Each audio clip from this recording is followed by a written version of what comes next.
But yeah, this episode, hey, are you ready for, like, everything to go horrible? What the heck kind of name is Rolena? Oh wait, hold on, we gotta do the intro. Welcome to the Anispective cast, where listen, no matter what happens, we will promise to not pull a Joker move. We will What the heck not go is Joker mode. what the heck kind of name is Rolena? What the heck kind of name is Relena? I thought it was Elena. I was so sure it was Elena, and I looked over and it wasn't. There's an R and an E there for some reason. I guess she was Elena, and then she became Elena again, so she's Relena. I think it's just that the writer doesn't know too many American names. I think my dumb joke is canon. Checkmate. Fair enough. Can't argue with that logic.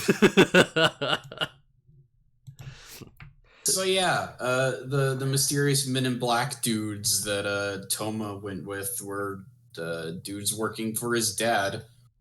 Yeah. And we meet Thoma's little sister who has generic anime disease. Yeah, his little sister, who we're only now learning about in this exact moment when she's relevant to the plot. Exactly. Thoma's little sister who always existed. Totally. Who is just always such a man. I'm just gonna be honest, right? They can we just agree that like they really wanted to make Thoma into Yamato? They really wanted to make him Matt for this season. Yeah. They really fucking want Thoma to be Matt right now. Yeah, they wanted to give him like it's like, oh, I'm doing this for my sibling or whatever. And so basically Karada's like, hey, what's up, Thoma? I can cure your little sister, but only if you fight alongside me. And Thoma's like, yeah, okay. And he just doesn't even question it. Thoma is visibly not happy with it, but like he still goes along with it. Yeah, he's not complaining. It's like, okay, can't just find another doctor.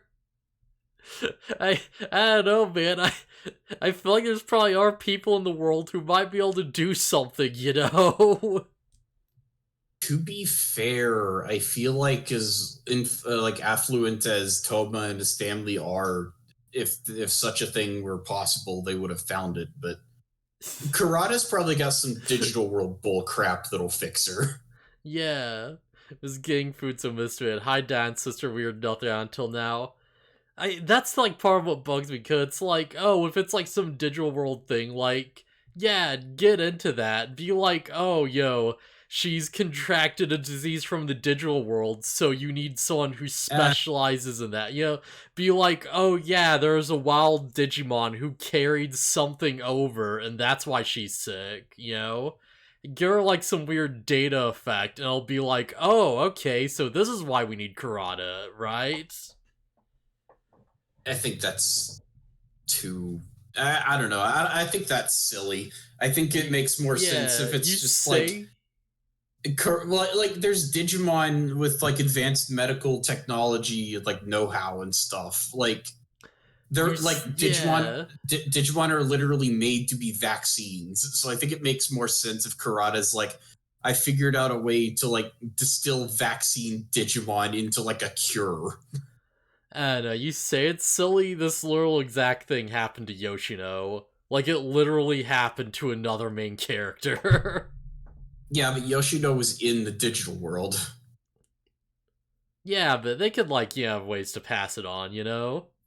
Like, I think that'd be fair enough. It would be like, okay, sure, yeah, why not? Also, the whole unspecified illness, a classic trope. Yup.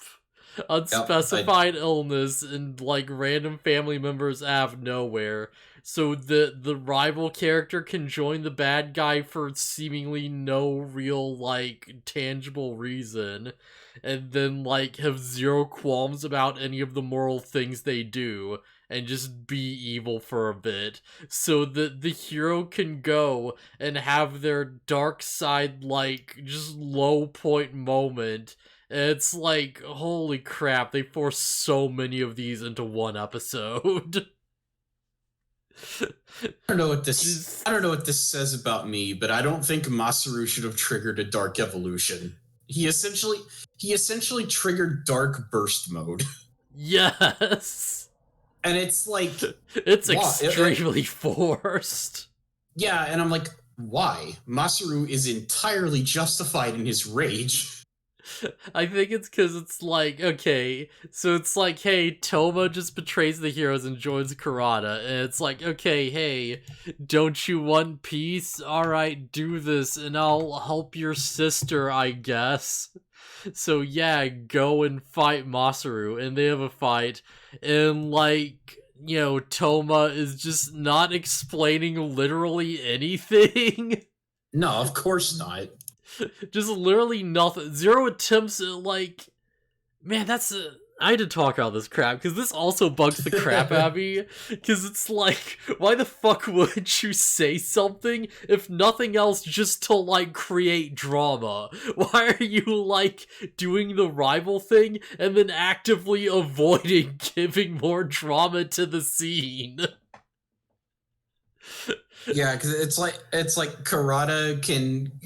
Look, Masaru, Kurata could heal my sister. I'm sorry, but I have to do this. Yeah, and then like, Masaru would be like, well, screw your sister, we need to take him down, and it would be an actual, like, thing. Yeah, we still have the fight and everything. Yeah. Because instead, Thoma just calls him out, and he's like, oh, you can't save anyone with those useless fists of yours. And, like... Alright, I feel like we need to talk about this too, because it's like, yeah, Mirage Galgamon just wins. Thoma just overpowers him, like, immediately. Yeah, until Masaru triggers Dark Burst mode in Shining Greymon. But, yeah. Like, as far as the narrative of the fight goes, it's like, yeah, Thoma is just stronger, and it's implied he's kind of in the right. Because he's like, you can't save anyone, and Masaru's like, oh no! And he just beats him. It's like, but you're the one helping the guy who did the thing! You're on the side of the one doing this. As much as I don't believe Masaru's in the wrong, I think the writing is poor here. Because, like, Masaru doesn't just go, I'm gonna beat you to show you how wrong you are. He's like, no, Shine Greymon, kill Thoma. I'm gonna kill that man. Yeah, I'm going to kill you. Like, he specifically says he's going to kill Thoma in cold blood, and it's like, all right, this isn't Masaru. This is like, this is ridiculous. Listen. In all fairness, yeah, sometimes dude's gotta go. It's like, no, you're over there like, you're supporting Digimon Hitler, you're like, yo, you're in the right, yeah, no, you gotta go. You gotta go, Thoma, with your, like... Jeez, with your blonde hair and blue eyes. God damn it.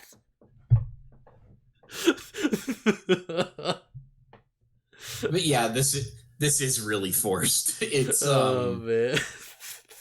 Also, so we're jumping around a lot in this episode, probably as a result of neither of us watching these episodes for like an entire week. Yeah. But before this, Bancho Leomon shows up to tell Masaru that burst mode is a thing, but it's too powerful, and so never use it. And it's like, why would you tell him if he's to never use it? Hey Masaru, burst mode is a thing. You may never use it. It may never become available to you. But hey, just letting you know, it's so dangerous.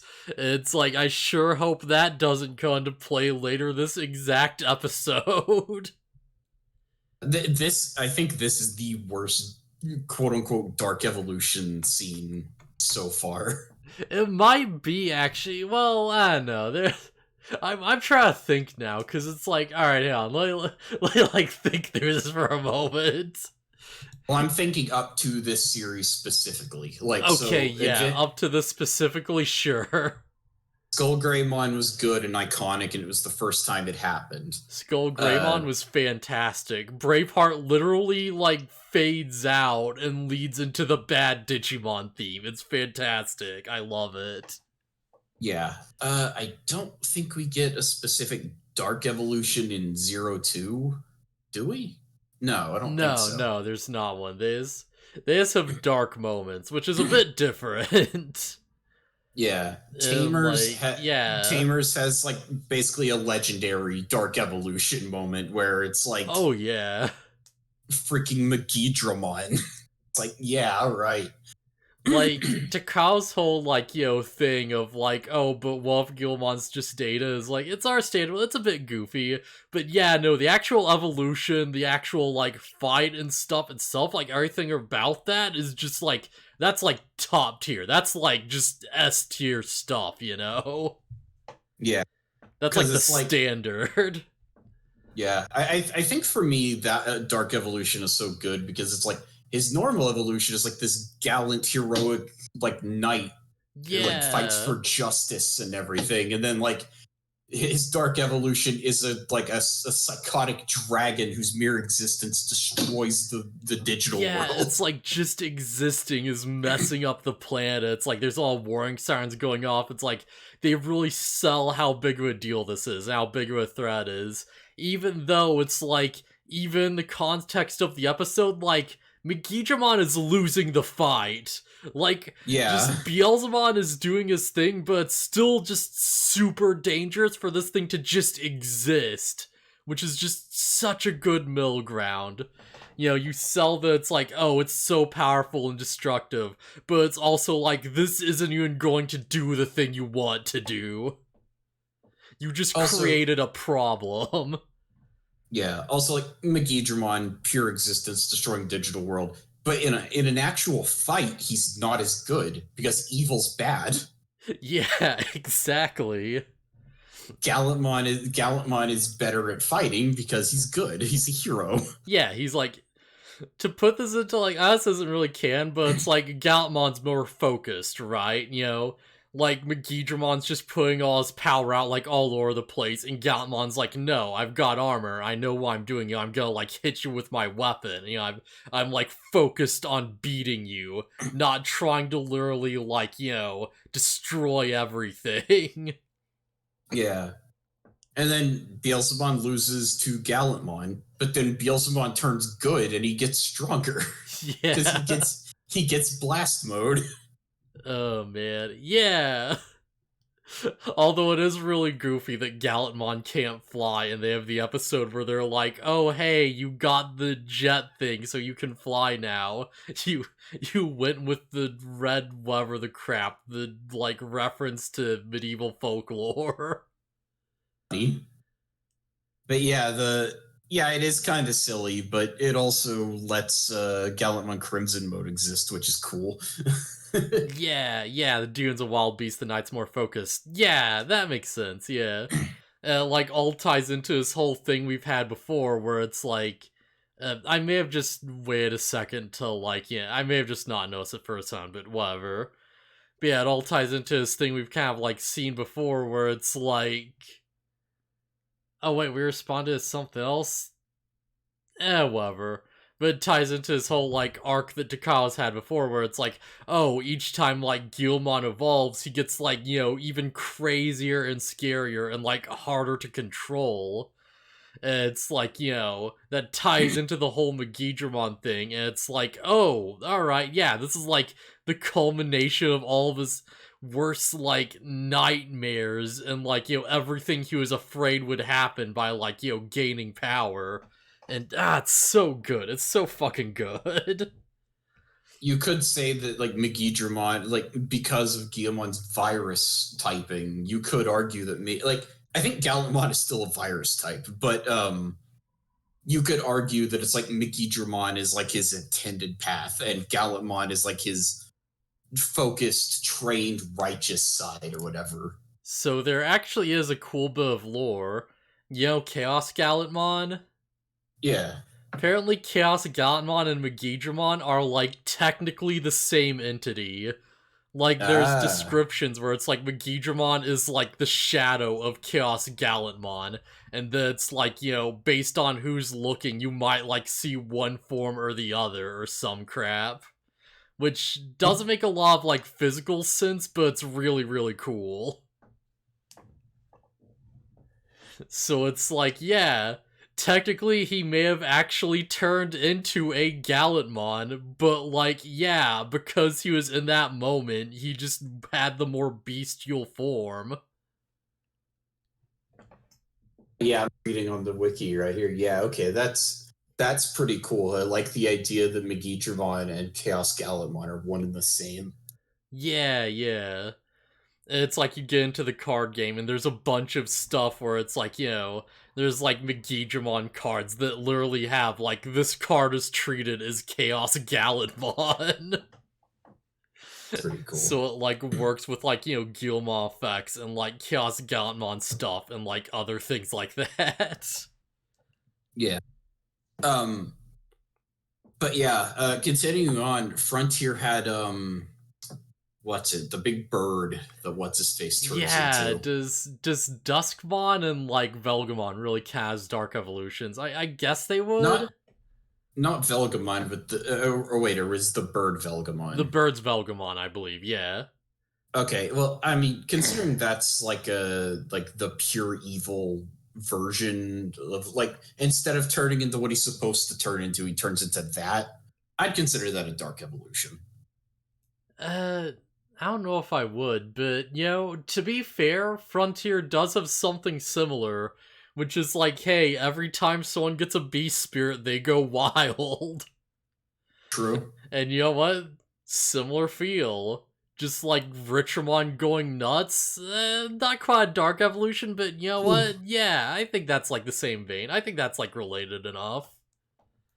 I'd still count all those moments, if we count them or not. I still count those better than this because it's like, yeah, it's their wild beast forms Yeah, going out of yeah. control.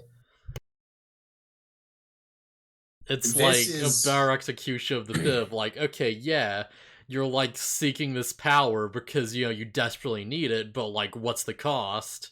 Whereas this is like, okay, you get the power and you're gonna just murder your friend for kind of like badly explained arbitrary reasons, and it's just not as like I don't think like friggin' like Thoma is even really in as much danger here, is he? Like, this is Shinegron Ruin Mode just sort of like leaves to blow up the city, and it's just not as effective.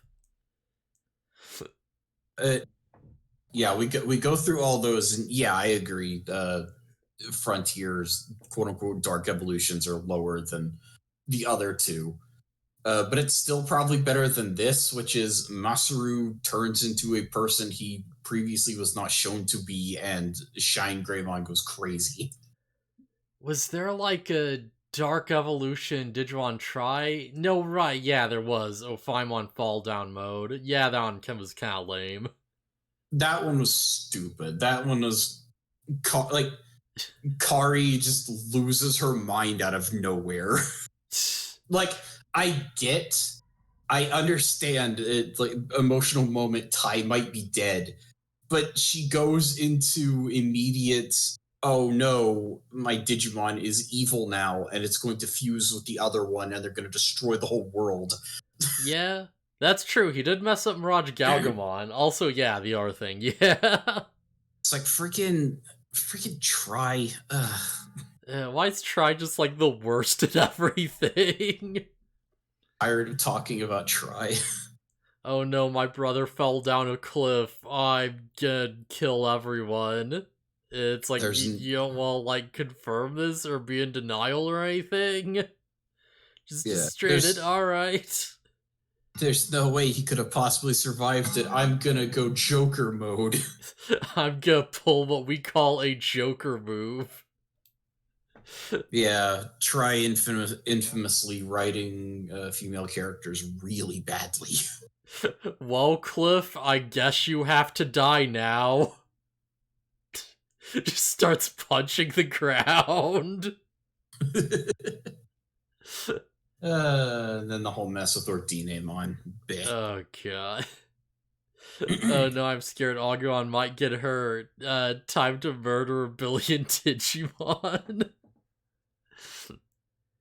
Jeez. I'm trying to think, were there any R's that were missing? Like, I guess Ghost Game had its one, but I don't know, I feel like we've talked enough about that. Gulu Scamamon is. It's not so much Eh, a dark evolution because Gulu Scamamon is kind of like a parasite. yeah, I'd say it's more like Goose Gamma is more of an antagonist than like a moment. Although, I don't know. Honestly, to be fair, I do individually like a lot of the Gulus Gamon moments, especially early on, where it's like, oh, Dark Evolution just happens. And it's like, he shows up, and he's talking, and he's like, he's just clearly sadistic, and he's just doing his own thing, and, knows an idea what the heck's going on. And they just kept doing it, and every time it happened, it got more and more frustrating because we were just getting zero answers for anything, and he kept doing things that it felt like he shouldn't be able to do. Yeah, admittedly, I enjoyed it when Gulu Scamamon would show up, but the first time was probably the The best. first time was so good, though. Yeah, I'm pretty sure we praised the crap out of that episode when it happened. Yeah, just straight up like, oh, this Digimon is just pure evil, and he just wants to, like, murder people, and we're going to just destroy the crap out of him, because, just straight up according to Goose Gamon, yeah, we have no choice, I'm just gonna take him out. Listen, I've solved the problem. Look how good this is. It's so easy. Absolutely crushed the guy that killed your friend. Yeah. Yeah, you literally murdered your friend and was gonna get away with it. You're not gonna let that stand. And it's like, oh, it's so evil, though. I'm Oh, still bummed. man. I'm still bummed out that the end of that series was straightforward as Gulu Scamamon's the bad guy. He's just the bad guy, and he's just doing it because because he's just evil. And don't worry about why he's so strong. He's just really powerful because he's evil. That's all Yeah. there is to it. Wait, is he evil? Because his goal was to stop a bigger threat. I don't know. His his goal was to stop the End Walker. I mean the End Singer. I mean the End Bringer. In 2,000 years, where it won't be of any consequence to the series. Damn it. Tries to kill everyone. It was so good. Yeah. I'll save the world by just making a bunch of super violent Digimon that murder each other. So confusing. It's okay. Ghost Game isn't real. It can't hurt us anymore. Ghost caves aren't real. Ghost caves don't exist. But yeah, what you said that this? What'd you say this Shine Greymon Ruin something mode. Ruin mode. Yes, which Yeah, is a sick name for it. It's so good. pretty good. But basically, he goes nuts and starts blowing random crap up, and Masaru realizes that he's realizes what he has done from his wild character change. And he's like, okay, no, you have to stop it. You have to fight back or whatever. And like, I think what happens, or at least the way I interpret it, is that like Shine Greymon's good side like comes through a little bit, and he like destroys himself. Yeah, that seems to be the implication. Also, we're on episode 35 now, and yeah, as Soul said before, like, yeah, he does at least injure Mirage Galgamon. He does mess him up, which becomes important in the later part of this episode, which I'm probably going to just fold into the other one for obvious reasons. Right. Did I jump ahead to the next episode? I didn't realize. Yeah, because these just flow into each other, like, immediately, so it's like, yeah, there's no point in splitting them up, we might as well. Okay, yeah, 34 ends with the reveal of Ruin mode, right? Yeah. And this Okay, was yeah. like, oh hey, ruin mode does a thing, and he's really strong and you can't stop him. He's really, really powerful. Yeah, Bancho Leomon is like, yeah, he's gonna basically, now that this has happened, he's going to rampage until he destroys himself. Yeah, Bancho Leomon literally walks up to be like, see, I warned you. I warned you. Also, Hey, I'm just Bancho. realizing he does have the like shoulder spikes anymore, does he? Huh. Hmm. Yeah, alright. Uh, yeah, Bancho Leomon is like, I don't know, maybe you shouldn't have told him that even further power was possible. Maybe Masaru wouldn't have tried it. I don't know if Masaru even like intended for this to happen. Yeah, it's just his rage caused it, which again, wild Yeah. that it went this crazy. To be fair, he was literally about to kill a man. Yeah, Now, what happens? Never forget, Masaru was prepared to just end a dude. yeah, it's like we gotta kill Thoma. Just, we're beyond, like, Ty and Matt having a fist fight. This is literally like, no, Shine Greymon, kill him. I will admit I was kind of shocked when Shine Greymon did destroy himself. And it's like, oh wow. And then I remembered, oh right, Digi, he'll be fine. Yeah. Yeah, he did. It would be one thing if he forced it, but it just kind of happened. Yeah, because the sequence of events is that it's like Masaru punches out Thoma while shouting like, I'll kill you, and his fist glows with the black Digisoul, and it just sort of like, envelops his body, and then the evolution just sort of occurs.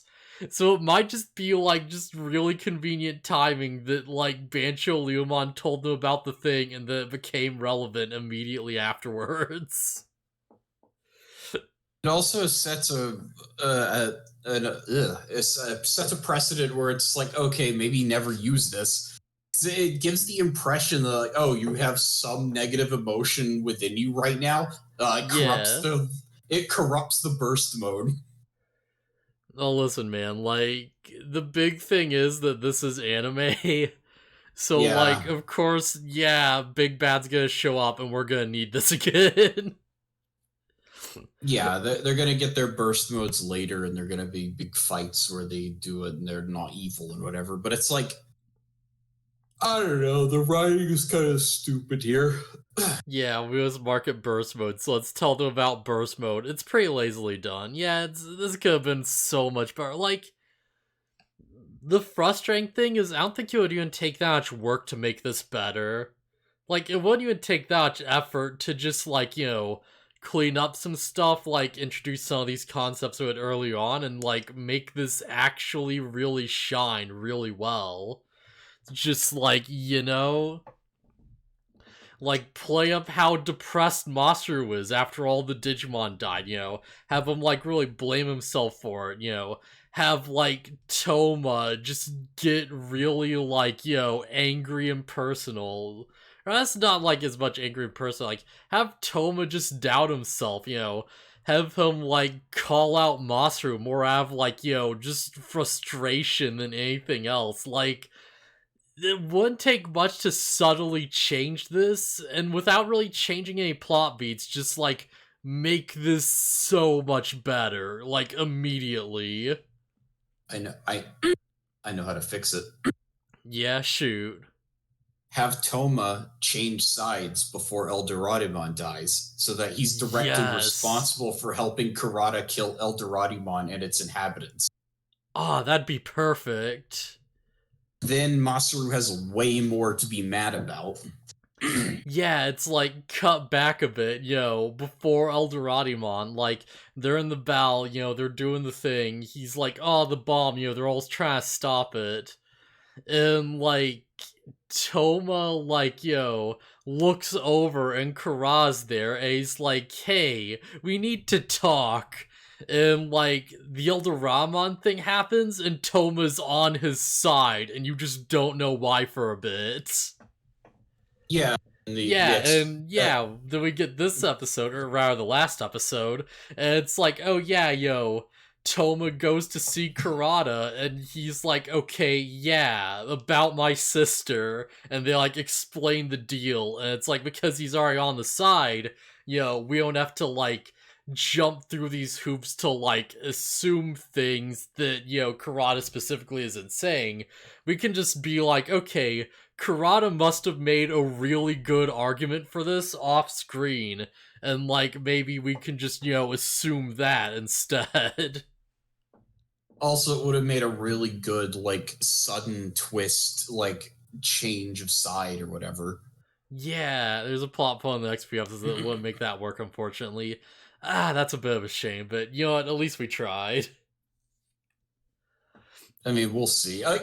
Here's the thing: I can't imagine Toma's gonna go completely through with it. Like, I can't believe for a second Yeah. he's Oh, yeah. actually on Kurata's side. But it's like he's playing the part really convincingly. Thoma is questioning literally nothing about this, which makes me think either this show is terribly written, which would be very disappointing, or that he's like, trying to get information and it's a whole thing where he's like, okay, I'm not gonna take anyone out for real, but the second he cures my sister, I'm gonna turn against him. Although, what happens if Kurata refuses to heal her until after he's done with all this bullcrap? Well, that's a problem for Thoma's plan. True. That's a major problem for everyone.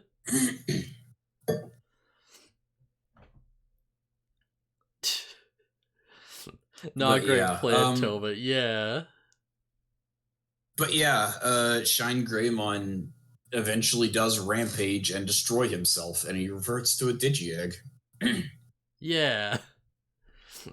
And then we learn something that's different from previous Digimon series, and it's that if a Digimon dies, they don't retain their memories. I feel like that's been a thing before, right? In Zero 2, Wormmon comes back and remembers Kin.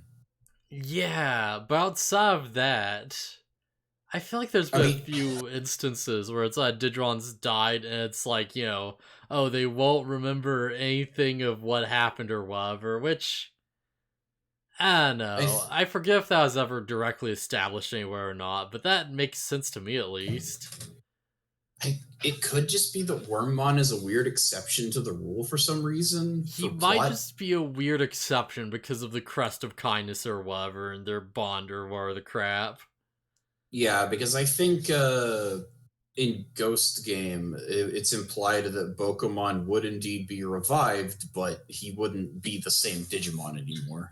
Yeah, it's because I can't think of any specific examples of them directly saying they forget, but I feel like it's been like enough of an implication that I just straight up add into the Digimon fanfic I'm writing without thinking about it. Because it's like, alright, well, I want their stake, so it's like, oh yeah, well, Digimon just come back, right? And it's like, no, they come back with their memories erased as functionally dead. They just get brought back as a different person. They get rebooted. Yeah, exactly. They get rebooted. Usually the bonds are super strong, that prevents it.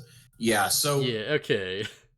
I don't believe for a second that Agumon's going to be reborn. Maybe he won't remember Masaru at first, but he's going to have a moment like Masaru had where he was regaining his memories. Oh my god. Yeah, as you're saying it, it just clicked. It's like, that's why that episode exists.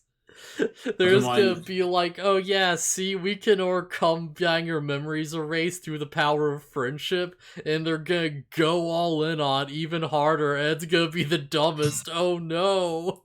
Yeah, we're gonna do it again. Oh no. I was fine with it at first because it's like, all right, this is just a device we made, and it's like, you know what, whatever, that makes sense. But it's like you literally get oh no. No, that's so bad. No. And power of friendship. Hey, guess what? Man. didn't Try kind of do something similar? The Digimon get rebooted and they have to like get their memories back through their bonds or whatever. Yeah, and it's the worst. All the Digimon are just completely wiped, and they just come back and they just remember everything. And it's like, hey, Not don't worry about it. They don't remember everything initially. They have to do the They like a go bunch of through a whole thing, but it's like, oh yeah, yeah. just hang out with it. Listen, if someone's memories are just literally hard erased and the data isn't there, don't worry. Friendship trumps logic. The power of friendship trumps the power of not having the proper files on your hard drive anymore.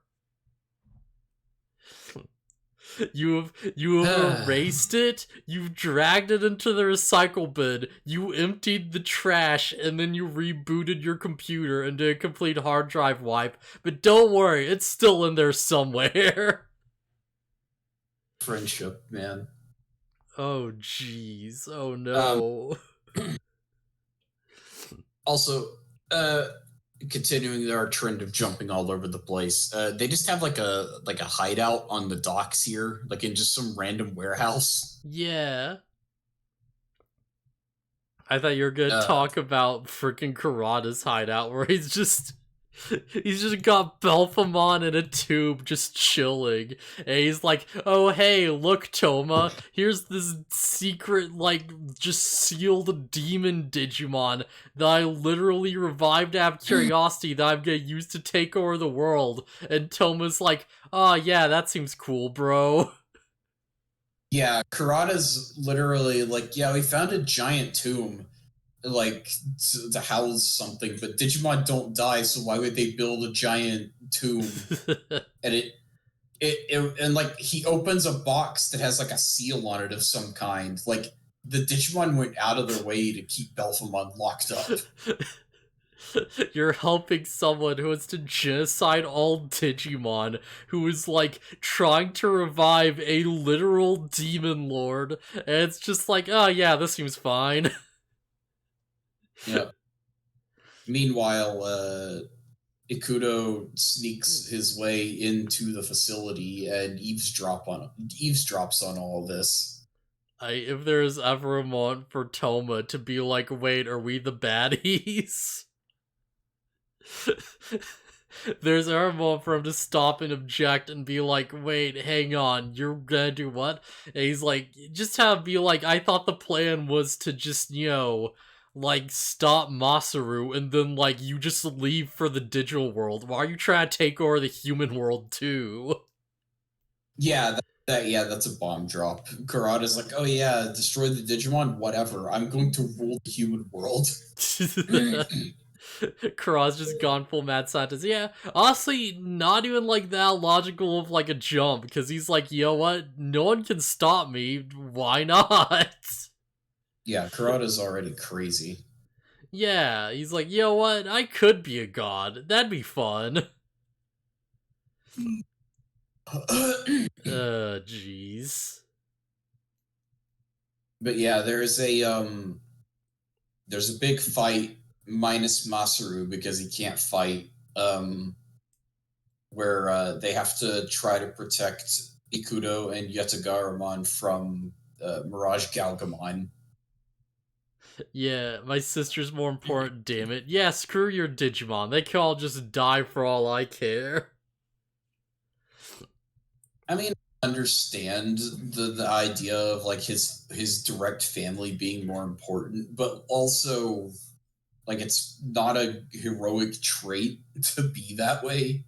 Yeah, here's why I'm at, right?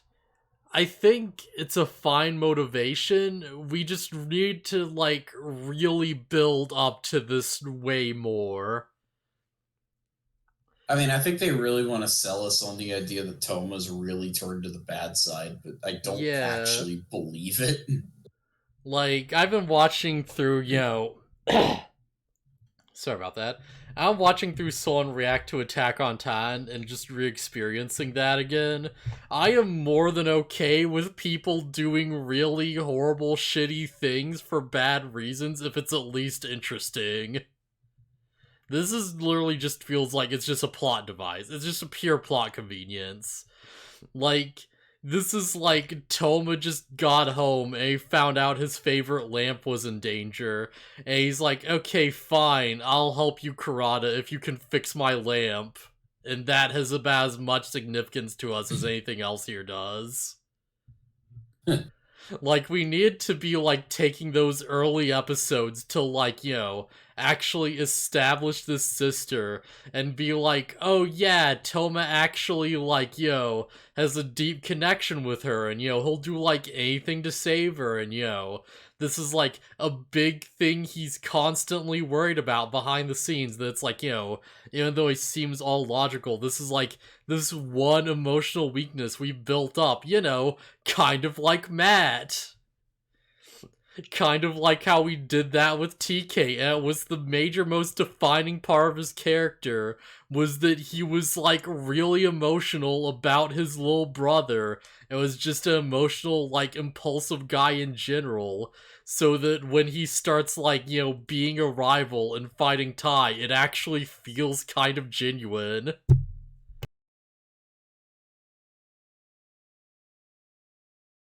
Alright, they became a doctor to save her. That's good. We need time to build up for this, however. Yeah, we can't retroactively justify this. It needs to happen, like, beforehand. Especially with a character whose entire thing is that they're, like, a purely, like, logical, rational actor who values, like, hard reason and data more than everything else. Like, Thoma is the biggest computer nerd data freak ever who just plans out everything. Like, you can't be appealing to him with emotions. You have to give him a logical argument or it's gonna feel contrary to his character. Also, you there? Lucky I can't hear you. I'm here. Okay, yeah, just in case, because I was going off, but you weren't really saying anything. I was just letting you talk. Okay, yeah, no, that's fine, that's fine. Just with the new sub and everything. Hey, if I'm so quiet when I'm not talking that you just don't hear anything, perfect. That means that it's not picking up Sick. like excess noise or whatever. Yeah, that's good. So it seems like what you're doing is working then. I think it's just that I finally found like a really high quality headset. Yeah. Honestly, I probably should find a better quality camera and probably a better mic too, but you know what, whatever, one step at a time. But yeah, I think mostly that's pretty much everything that happens in this episode. Ikudo and Yatagaramon get knocked into the ocean and nobody dives in to try to save him, as far as I can tell. Yeah, I guess that's something else we probably should address real quick, is that, like, Ikudo is the most proactive member of this effing team. Yeah, I'm pretty sure Ikudo's plan was to sneak into Kurata's place and like assassinate him. Yeah, like, or at least, like, knock him out and, like, kidnap him. Like, he comes out with the boomerang. He's, like, ready to take him out. And if Thoma wasn't there, he might have. Like to think that Ikudo was like, no, we gotta end this guy. Listen, this guy's gotta go. Yeah. This dude gotta go. Oh, man. Yes, Ren, knock that head off, yeah. It's like, so it becomes like, okay, well, Toma's working for the bad guys, so, oh, hey, Thoma, fight Akudo, and we have a quick fight in the streets. Where, Thoma is very conspicuously like, no, don't send out the Gizumon, I'll take care of this so no one has to get hurt. Even though I will definitely finish him off for sure. Definitely. Definitely. And he Hey, definitely murdered that child, no question, by knocking him into the water. We never see a body. I'm sure he's totally dead. Listen, just like when Ty fell down that cliff and we never saw him again, I'm sure Akuto was dead for sure. Why would someone who, like, trains as a ninja ever be able to swim? Like, come on, guys, he's dead. I'd say this is kind of cool showcase for the duo. Yeah.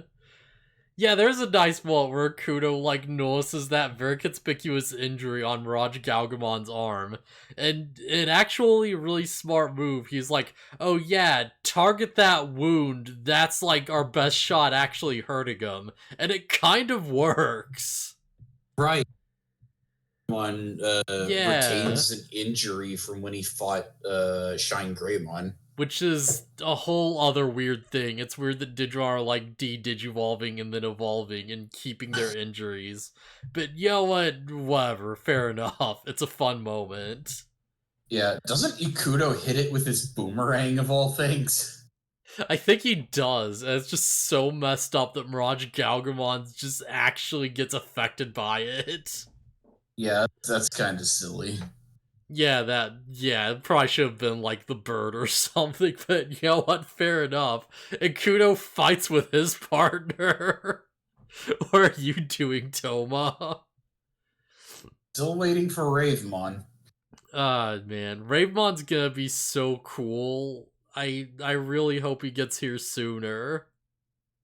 Yeah, it'd suck if he only shows up right at the end. It'd suck if he only shows up for one episode and then immediately gets replaced with burst mode. Oh, man. So yeah, is there anything else we really want to say about this? I think that's it. Yeah. So what are your thoughts on these two episodes? What are your thoughts on Thoma's heel turn to the dark side, where he will totally remain a villain forever? Like I said, I think it's dumb that he doesn't reveal his actual intentions. I think it's dumb that Masaru just goes psycho mode out of nowhere. Everything about nobody doing anything to prevent Eldoradimon's death. Yeah, I feel like they're kind of out of time when I explain the run, but yeah, that actually does make sense. Around 13 or 14 episodes left. Yeah, that seems about right. That seems like roughly what we're dealing with. But yeah. The series has been pretty good. These episodes are kind of weak. Yeah, these ones are pretty weak. At least we're done with the Three Stooges. Crap, I was gonna say something. I forgot I was gonna say, though. Oh, sorry. It was a bit ago, so it's like, something out Ravemon, something out Burst Mode, Ninjas maybe, crap, villain, heel turn, You got a Garmon. I don't know, it's gone, it's lost. I felt like I was gonna say, like, oh, this reminds me of this thing where they did this better or whatever the crap. Or something to that effect, maybe? I don't know. I really don't know. Yeah, well, if you pass this little arc, honestly, yeah. Yeah, nope, I've got nothing. No. So yeah, I guess I'll see you guys around then.